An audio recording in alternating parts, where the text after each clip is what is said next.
अगर तुम इस वीडियो पे क्लिक करके आए हो इसका मतलब अंदर ही अंदर पैनिक बटन दब चुका है, किताबें पढ़ी हुई हैं और समझ कुछ भी नहीं आ रहा है कि कहां से शुरू करूं, क्या पढूं कि पास हो जाऊं। सबसे पहले एक लंबी सांस लो मेरे दोस्त, और इस चीज को समझ लो कि अगले एक दिन या 2 दिन में तुम पूरा सिलेबस नहीं कर सकते हो।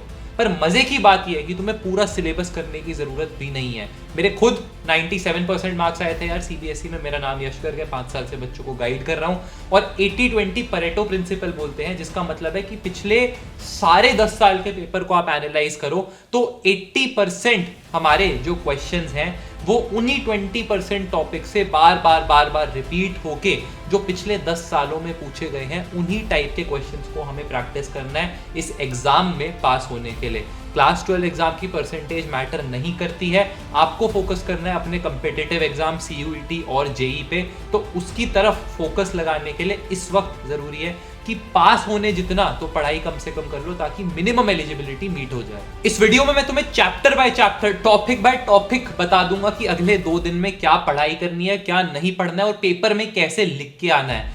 इस 10 मिनट की वीडियो को देख के तुम्हारे पिछले 1 साल के सारे पाप धुल जाएंगे, इस बात की गारंटी है। आ जाओ वीडियो शुरू करते हैं। आ जाओ जी, जल्दी से शुरू करते हैं यार। क्लास 12 सबसे पहली चीज बुक 1 पे यार फोकस करेंगे। पासिंग के लिए बहुत ज्यादा इंपॉर्टेंट है, स्कोरिंग होते हैं इसके जो क्वेश्चंस आते हैं और डायरेक्ट क्वेश्चन सिमिलर फॉर्मेट्स में उठते हुए आए हैं।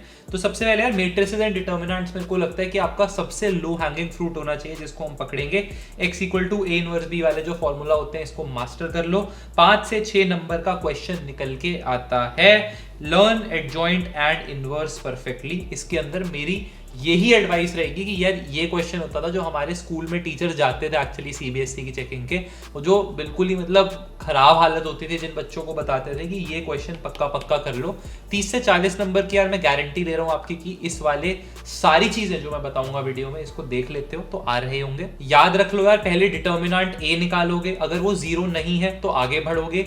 को फैक्टर्स के अंदर प्लस माइनस वाली गलतियां यार काफी हो जाती है, तो उस चीज का ध्यान रखेंगे। और बोनस टिप इसमें ये बता दूं कि अगर तेरा फाइनल आंसर दोस्त मैच नहीं भी करता है, पर अगर तूने एडजॉइंट इनवर्स वाला फॉर्मूले वाले स्टेप तक सब कुछ सही लिखा है तो 5 में से 3.5 नंबर फिर भी आपको मिल रहे होते हैं। इसके अलावा एक और चीज, ये वाली जो 2 डिटर्मिनेंट्स की प्रॉपर्टी आपके लिए लिख दी है, इनको भाई दीवार पे चिपका लो या इसका स्क्रीनशॉट ले लो। इनसे एमसीक्यूज पक्का निकल के आते हैं। 2 एमसीक्यू मैं एक्सपेक्ट कर रहा हूं कि आपके इन चीजों से सॉर्ट होते हुए दिख रहे होंगे। स्मार्टली नंबर भाई जहां से भी निकाल सकते हैं उसकी कोशिश करनी है। नेक्स्ट आपको यार रिलेशंस और आईटीएफ पे ले आता हूं। यहां से मैं आपके मोटे 8 नंबर निकलवाना चाहता हूं। इसके अंदर यार इक्विवेलेंस रिलेशन को प्रूव करने का टिपिकली क्वेश्चन आ रहा होता है। इसमें आपको रिफ्लेक्सिव, सिमेट्रिक और ट्रांजिटिव किस तरीके से लिखना है वो आना जरूरी है। इस चीज को पढ़ लो या चैट जीपीटी से सीख लो। हर एक की यार स्टैंडर्ड लाइन है, let A belongs to R वाली लाइन लिखने के भी आपके स्टेप के मार्क्स होते हैं। तो हर जगह मेरे दोस्त स्टेप के मार्क्स लेने पड़ेंगे उस वाले जंक्चर पे कि पूरी चीजें सॉल्व करके नहीं आ सकते। तो जहां तक जो भी स्टेप के नंबर मिलते हो उनको कम से कम हम लपेट लें। आईटीएफ पे आ जाते हैं यार। इनवर्स ट्रिग्नोमेट्रिक फंक्शन भैया मुश्किल चैप्टर लगता है यार, आपको लंबी प्रॉपर्टीज इसके अंदर नहीं रटनी है। सिर्फ एक टेबल रट लो, domain and principal value branch की। क्वेश्चन इसका फॉर एग्जांपल आ जाएगा कि आप फाइंड करो cos इनवर्स -1/2। अब अगर तुम्हें पता है कि cos की जो रेंज होती है वो 0 से पाई होती है तो आप आसान से यार आंसर जो है वो पाई -π/3 इसका निकाल के आ सकोगे, नंबर आपको मिल जाएंगे। अगला चैप्टर जो हमें पकड़ना होगा यार एप्लीकेशन ऑफ डेरिवेटिव पकड़ना होगा। टाइम बहुत कमी है, सीधा यार इससे केस स्टडी का क्वेश्चन आता है, ठीक है। तो केस स्टडी क्वेश्चन के लिए हमें डरने की यार बिल्कुल जरूरत नहीं है। स्टैंडर्ड क्वेश्चन है, इतने सालों से उठ के आ रहा है। क्वेश्चन चाहे सिलेंडर का हो या कोन का हो, ठीक है, सारी जो इक्वेशन है वो सेम रहती है। तुम्हें सिंपल एक इक्वेशन लिखनी है जिसके अंदर तुम डेरिवेटिव लेके उसको f0x को 0 से इक्वल करते हो। f0x को 0 करके यार क्रिटिकल पॉइंट निकालते हो। क्रिटिकल पॉइंट को फिर आप डबल डेरिवेटिव में डाल के चेक करते हो। अब अगर ये वाली इक्वेशन भी मेरे दोस्त बनानी नहीं आ रही है तो यहाँ पे ब्रह्मास्त्र हैक बता देता हूँ कि डेरिवेटिव लेके इक्वल टू 0 करके इक्वेशन भी बना के आ जाओगे तो भी एग्जामिनर को रो के 3 नंबर देने ही पड़ते हैं। इसी तरीके से जहां से भाई नंबर लपक सकते हैं वही लपकने की चीजें मैं तुम्हें बता रहा हूँ यार। मेरे खुद के 97 आए थे क्योंकि मैंने पागलों की तरह पढ़ाई करी थी, पर मैंने भी लास्ट मोमेंट में ही पढ़ाई करी थी। I was an average kid through out class 12, but last moment में किस तरीके से पढ़ने, क्या राइट चीजें पढ़नी है, प्री बोर्ड खराब करने के बाद कैसे 97 लाने होते हैं, उसकी केस स्टडी में खुद था यानी, इसलिए कन्विक्शन से ये सब चीजें तुम्हें बता पा रहा हूँ। आ जाओ अच्छी चीजों से खराब चीजें बुक 2 पे लेके के जाता हूँ क्योंकि भाई इसमें सबकी वोट लगती है। कैलकुलस झेलना बहुत मुश्किल है, मेरे लिए भी था।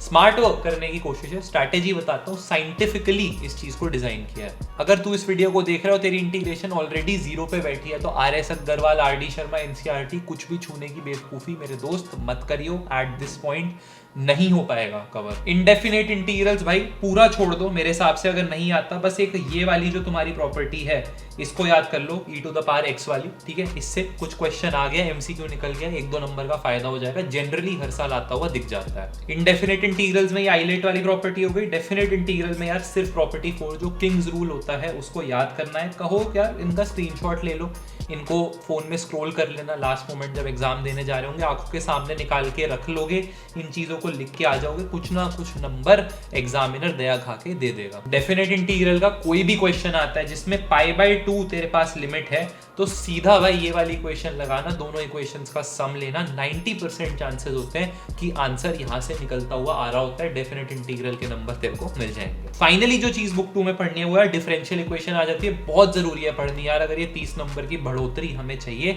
इसमें 3 टाइप की इक्वेशन है, वेरिएबल सेपरेबल देखनी है अपने को, है ना, इसके अलावा LDE देखनी है लीनियर वाली, और इसके अलावा होमोजीनियस वाली। ये 3 टाइप की मेरी इक्वेशन हो गई। फॉर्मेट याद करा देता हूं अपने को यार, dy/dx + py = q का फॉर्मेट लिखना है। इसके बाद इंटीग्रेटिंग फैक्टर निकालना होता है। इंटीग्रेटिंग फैक्टर ये तुम्हें निकाल के दिखा दिया।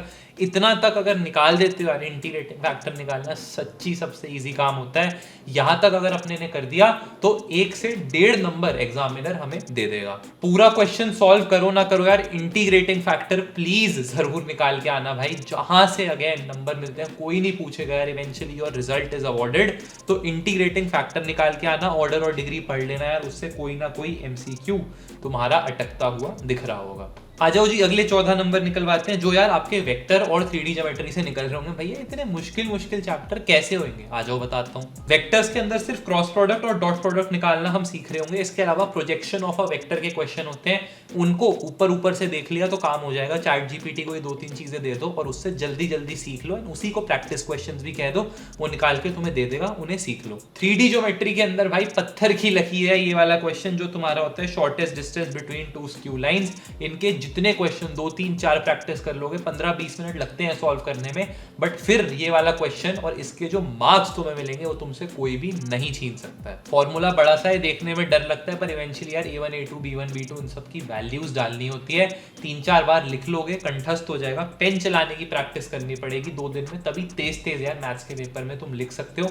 और ज्यादा से ज्यादा अटेम्प्ट करके हम जो 1-1 2-2 नंबर 3-3 नंबर स्टेप मार्किंग के निकाल सकते हैं, उन्हें निकालने की कोशिश करेंगे। बाकी के 13 नंबर कहां से निकलेंगे, लीनियर प्रोग्रामिंग और प्रोबेबिलिटी से निकलेंगे। LPP की बात कर लेते हैं, दुनिया का सबसे आसान चैप्टर है भाई, मतलब घिन आएगी मेरे को अगर ये वाले नंबर भी तुम छोड़ के आते हो तो। LPP सिंपल यार, एक लाइन ड्रॉ करनी है, शेड करना है, कॉर्नर पॉइंट्स लिख देने हैं। YouTube पे कोई भी 30 मिनट, मात्र 30 मिनट की यार LPP की 1 शॉट वीडियो देख लो, कंपलसरी ये देख के जानी है। 5 नंबर तुमसे तुम्हारे कोई भी नहीं छीन सकता है भाई, ये बहुत फ्री के नंबर है, प्लीज इनको मिस मत करना। प्रोबेबिलिटी से यार तुम्हारा बेस थ्योरम आएगा, simple question E1 E2 E3 जो इवेंट्स हमें अज्यूम करने होते हैं वो करेंगे। अगर प्रोबेबिलिटी में कुछ भी समझ नहीं आ रहा तो भाई इवेंट्स को डिफाइन करके आना शीट पे, और उसके बाद लंबे वाला बेस फॉर्मूला का थ्योरम रट लो अपनी आंखों के सामने, और किसी भी तरीके से भाई पेपर एग्जाम हॉल में घुसने से पहले उस फॉर्मूले को देख के जाना, वो वाला फॉर्मूला भी लिखा होगे तो स्टेप के नंबर मिल जाएंगे। पेपर प्रेजेंटेशन की इंपॉर्टेंट चीजें बताऊंगा, उससे पहले जल्दी से शेड्यूल देख लेते हैं। सुबह के 4 घंटे मैट्रिसेस डिटरमिनेंट्स LPP को हम दे रहे होंगे, आफ्टरनून के 3 घंटे vector 3D geometry,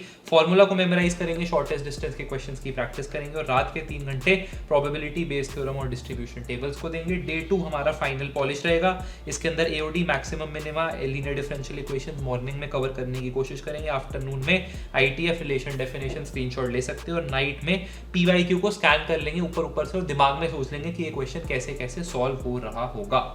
attempting strategy बहुत इंपॉर्टेंट है, प्लीज इसको सुने बिना मत जाना। 5 से 7 नंबर का सिर्फ अटेम्प्टिंग में फायदा हो जाएगा यार। सिंपल सी फिलॉसफी समझो कि जो एग्जामिनर है, इन्विजिलेटर है, जो भी तुम्हारा पेपर चेक कर रहा है, वो तुम्हें नहीं जानता, वो तुम्हें तुम्हारी आंसर शीट से पहचानता है, मान गए बात। और तुम उस आंसर शीट से कितने भी मार्क्स छीन सकते हो अगर तुम्हें आर्ट ऑफ स्टेप मार्किंग लेना समझ आता है। जो रीडिंग टाइम है उसमें बिल्कुल बिवेयर, MCQs को अपने को नहीं छूना है, ठीक है। इसका क्या मतलब है कि सीधा सेक्शन D, लास्ट वाले सेक्शन पे जाएंगे और वहां पे एक पेंसिल लेके जाना, शार्पन करके छोटा छोटा उससे लिख लेंगे कि ये क्वेश्चन किस चीज का है, क्या ये क्वेश्चन मेरा शॉर्टेस्ट डिस्टेंस का है, इस क्वेश्चन में कौन सा मेरा डिटर्मिनेंट का फॉर्मूला लगेगा। ये लिख लोगे तो एकदम से कॉन्फिडेंस आएगा कि यार मेरे को तो मेरे 5-6 नंबर वाले क्वेश्चन सॉल्व होते दिख रहे हैं, तो उससे पैनिक अपने आप तुम्हारा डाउन हो जाएगा। दूसरी चीज, अटेम्प्ट कैसे करना है। मैं जनरली कहता हूँ यार रिवर्स अटेम्प्ट करना चाहिए, हमें लास्ट वाले सेक्शन से पहले आना चाहिए, क्योंकि यार लास्ट के 5-7 मिनट में तुम्हारे अगर 5 MCQ भी बचे हैं तो उसमें जय माता दी करके ABC कुछ भी मार्क करके आ सकते हो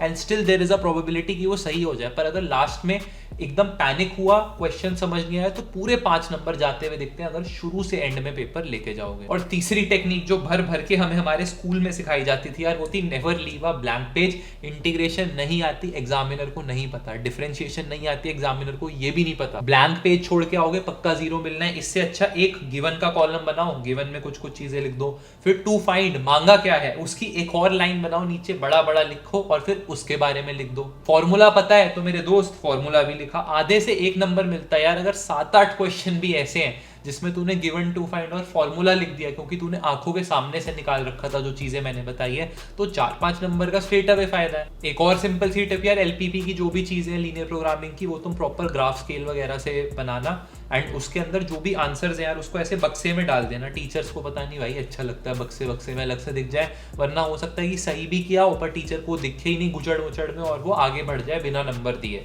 तो इसलिए इंपॉर्टेंट है कि जो भी चीजें तेरे को पक्का पता है कि तूने सही करी है उनको बॉक्स में डाल देगा। पूरे साल जो भी पाप करे हैं उसके लिए कोई तेरे को मैं अभी डांटूंगा नहीं, वो बात की बात है, कॉलेज में देखेंगे सिलेक्शन के वक्त। सब्सक्राइब कर दियो उसके लिए, पर तू कर सकता है, मेरे को भरोसा है आप कर सकती हो इस वाले एग्जाम को crack at this point as well. डर होता है, मैथ्स का फोबिया होता है, मेरा भी था यार, एंड मैंने बहुत मेहनत करी है उस फोबिया को ओवरकम करने के लिए। Eventually I was able to score 97% and I would have the same dream for you कि अभी देख लेते हैं यार आगे और देख लेंगे, एग्जाम वगैरह आ रहे हैं, इवेंचुअली अच्छे कॉलेज में पहुंचना है, वहाँ हमारा चैनल आपको पहुंचा देगा, इस चीज़ की पूरी गारंटी है।